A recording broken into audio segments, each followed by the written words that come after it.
Rain falls upon Venice like tears from heaven, washing the ancient stones clean of Carnival sins. In the narrow Rio di San Trovaso, gondolier Giuseppe makes his morning rounds through waters black as ink. The fog clings to crumbling palazzos, and the only sound is the gentle lap of water against weathered marble. But there, tangled in the mooring ropes, floats something that makes his blood run cold.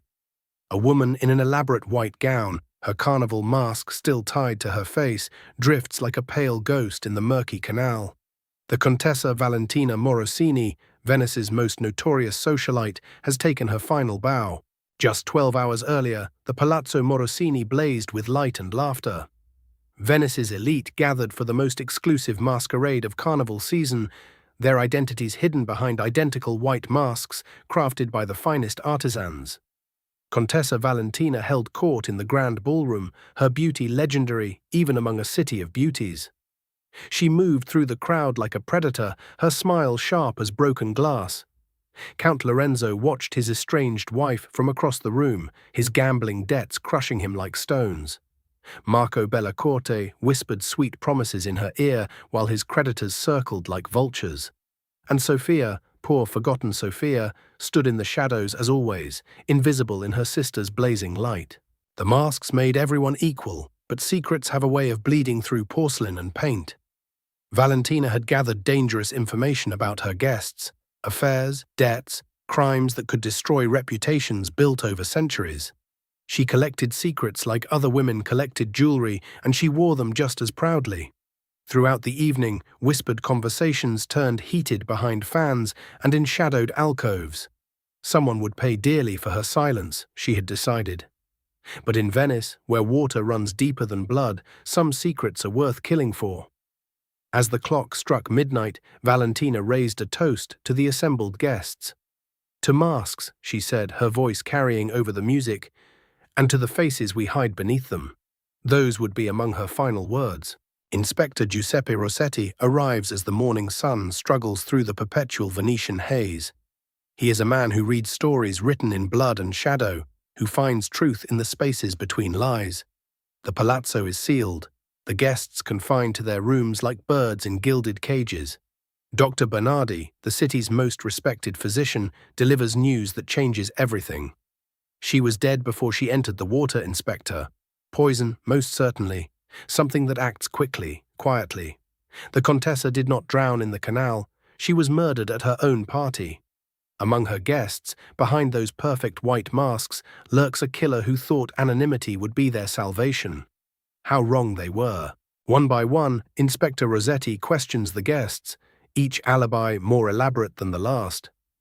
Count Lorenzo claims he spent the evening drowning his sorrows in the wine cellar, surrounded by bottles worth more than most men's lives. My wife was a viper, he admits, but I am no murderer, Inspector. Sofia insists she retired early with a headache, attended by her maid. Valentina cast shadows wherever she went, she whispers, dabbing her eyes. I simply disappeared into them. Marco Bellicorte speaks of business discussions and artistic pursuits, his charm never wavering even under suspicion. But the inspector notices what others miss. The slight tremor in Marco's hands, the way his eyes never quite meet anyone's gaze directly. Dr. Bernardi's laboratory reveals the weapon, cyanide, hidden in the bitter almond scent of the Contessa's favorite liqueur. But here lies the first crucial clue. Only someone intimate with her habits would know of her secret vice, the expensive amaretto she kept in a private decanter in her study. The inspector searches her chambers and discovers a love letter, hastily torn but not destroyed. The fragments speak of passionate meetings and desperate pleas. My creditors grow impatient. If you truly love me, tonight could change everything. The handwriting is educated, elegant, the script of a gentleman. But which gentleman? In Venice, where every noble family guards their secrets like treasures, the field of suspects seems endless.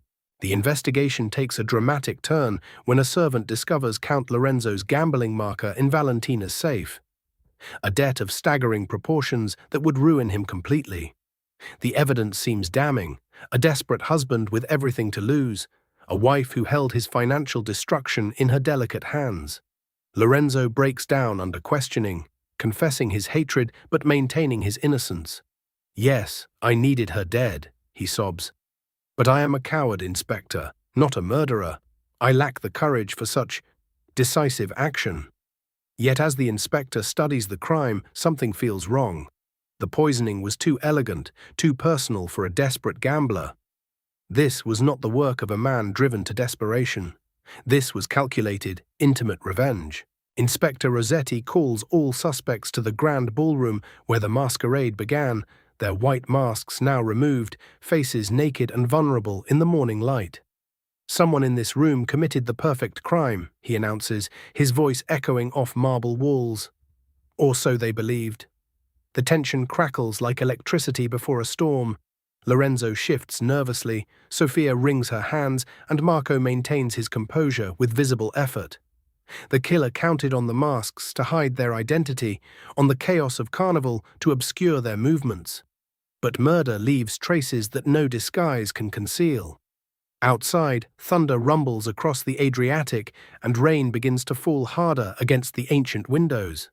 The storm that has been building all morning is finally ready to break.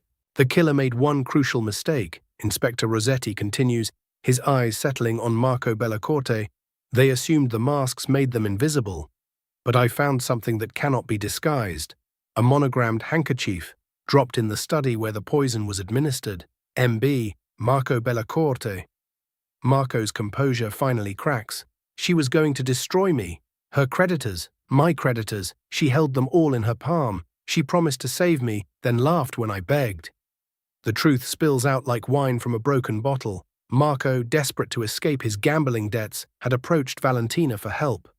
Instead, she had used his desperation for her amusement, promising salvation while planning his destruction. "So you poisoned the one thing she couldn't resist," the inspector concludes. "Her private amaretto, knowing she would drink it during the party's peak. The perfect crime, undone by a forgotten handkerchief." As Marco is led away in chains, the storm outside begins to subside, leaving Venice washed clean and somehow smaller. The Palazzo Morosini stands empty now, its secrets finally exposed to the light. Count Lorenzo inherits what remains of the fortune, enough to pay his debts and start anew.